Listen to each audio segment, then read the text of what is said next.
لا الراحل الشاعر الله يرحمه مساعد الرشيدي قصيدته العظيمة مراهيش نوك ما تبل الورق يا هن اليوم تاسع يوم تبرق ولا سالت يقولون لا ضاقت عليك الوسيعة غن.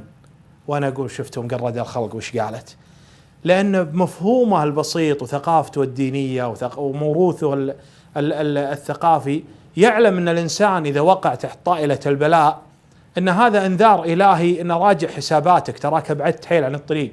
فيعيد الإنسان دائما يعني إذا ابتلى الإنسان يعيد حساباته مع يعني علاقته بالله وكذا وصلاته.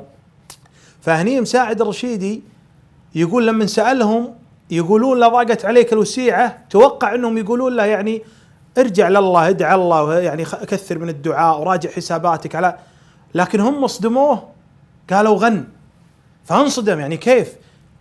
وانا اقول شفتوا مقرد الخلق وش قالت، وصفهم انهم مقاريد وفعلا هم مقرد، لان هذول هم اللي رثاهم الله عز وجل من قال لقد اخذناهم بالعذاب فما استكانوا لربهم وما يتضرعون.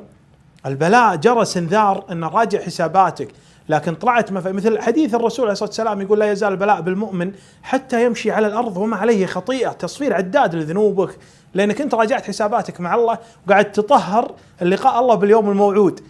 لذلك انت يعني ببساطه هو ادرك ان هذا المفهوم الصحيح ان اذا ابتليت انك راجع، لكن طفى على السطح مفاهيم خاطئه للتفاؤل والامل، ان انسان تجده يمارس حياه ظاهريا يعني بعيده عن الله وعلاقته بالله ويمارس امور منكره كثيره، فيبتلي بمرض فيستمر على الانحراف اللي هو فيه، فيجد تصفيق من بعض الناس شوفوا فلان ما شاء الله تمسك بالحياه وحبه للحياه وعنده امل وكذا، فاحرفوا هذا المفهوم الامل الصحيح والتفاؤل الصحيح احرفوه من مسار الصحيح الى مسار خاطئ. ولذلك ما يلام الله يرحمه مساعد الرشيدي عندما يعني وصفهم انهم مقرد، لانهم يظنون انهم يحسنون صنع بينما هم اسوأ الناس صنيع. رحمة الله على مساعد الرشيدي.